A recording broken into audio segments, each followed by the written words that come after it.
Hi guys, yet again welcome back to Ash's Kitchen. Today I'm going to make Mirch Korma. Mirch means tikha, Mirch means spicy. This recipe is directly from the valleys of Kashmir and it's a different recipe. You would definitely love it and you would also include it into your weekly dinner or lunch menu because it is different, it is easy and it is really lip smacking.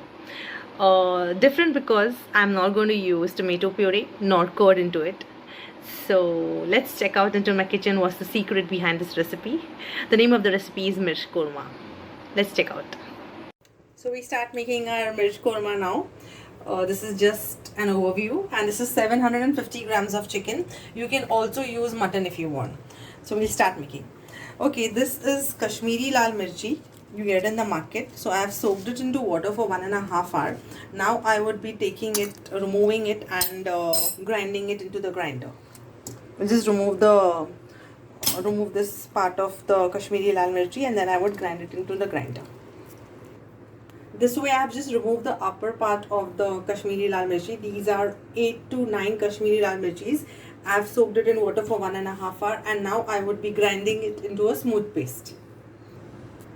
So this is the Kashmiri Lal Mirchi powder ka paste which I have prepared it fresh just now in front of you. So this is primary because we are making Mirch Korma. So this is going to be the real one, real spice. Okay, now coming back to this is called sauf, you might be knowing. So this is the main ingredient again because I have roasted the sauf and then I have prepared this powder inside the grinder. This is sauf ka powder. It's very important for Mirch Korma. Okay. So now we come back to the pan. Here I've taken 3 big spoons of ghee. In korma I usually use ghee. Okay, now we'll start putting the whole spices. This is bay leaf. This is freshly grounded elaichi and long. So this I would put it directly. This is shah zira. This is zira. I have cinnamon powder at my place, so I don't put cinnamon sticks. I directly put the cinnamon powder, a bit of it. So once this gets roasted a bit slight, it leaves its aroma into the ghee, then I would put the chicken. So the whole spices have started leaving its aroma into the ghee and now I would put onions before the chicken. So around 2 small onions would go into this in 750 grams of chicken. 2 small onions. So I would stir fry it till it becomes brown and soft. While this is getting cooked, meanwhile I would add a bit of hing, which is very good for digestion. I have got it quickly done. I had put the gas on high because I was monitoring the process. So this is the way the onions have to get cooked. Slight brownish and translucent. Okay, now immediately after this I would be putting the chicken. This is a process to do this thing. You have to roast the chicken as well into the oil for almost 5 to 7 minutes. We want the chicken to get cooked with the onions without the water. This is called sort of roasting process, which is very, very important. So this has got cooked now. I have roasted it for a good amount, 7 minutes, and now this is perfect.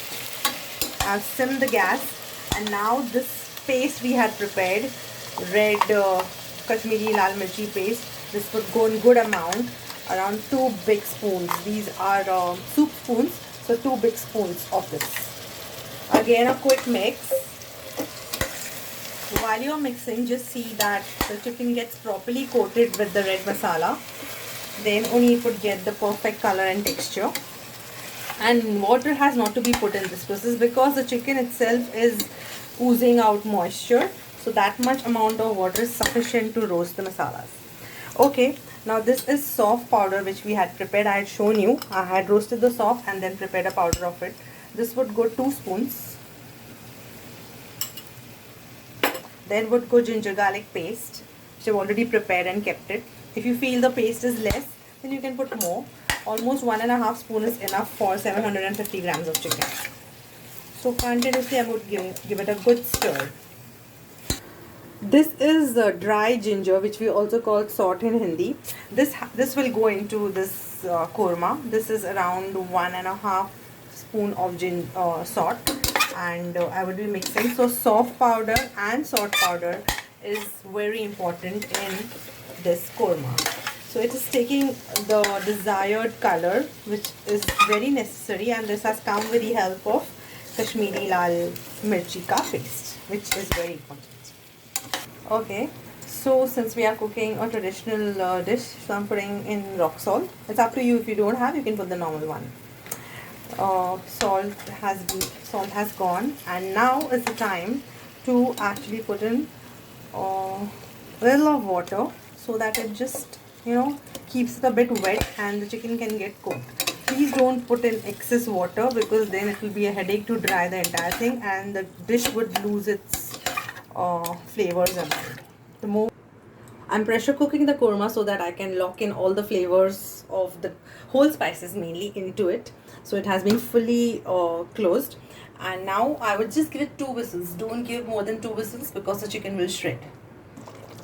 So I have actually opened the lid now after 2 whistles, and you can see actually the steam is coming up, so it won't, yeah, now it's okay. Switch off the gas now, and you can see the red color. So this is the color which it has to attain because it's Mirch Korma, and nothing else you have to put apart this. Lastly, the only thing which you have to put, now I'm just going to switch on the gas, and this is garam masala, but I'm putting, you can put garam masala or chicken masala, anything which you have in your house. So good 1 big spoon, which would go in the end. The reason why we put garam masala in the end is because it changes the color of the korma or gravy. So when you put it in the end, it just gets dissolved and then it doesn't change the color. So the perfect red color has to be attained. After putting the garam masala, just cook the gravy for 2 minutes, not more than that. And this should be the consistency of the gravy. Neither very watery or runny, neither very thick. So this is the way it has to be had with chapatis or rice, whatever you feel it should go well with it. So I have plated the korma now, Mirch Korma, and at last you can garnish it with coriander, which could be the last step.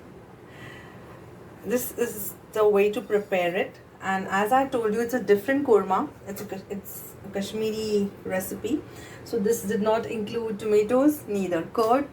And look at the wonders, look at the red color, properly attained, and this is really very good while eating. Different flavors of whole spices as well as soft and ginger powder. So do give it a try. You will surely like it and include it into your menu. For now, I take your leave. Next time we'll come up with something good, something nice. So stay fit, stay healthy, take care, bye bye.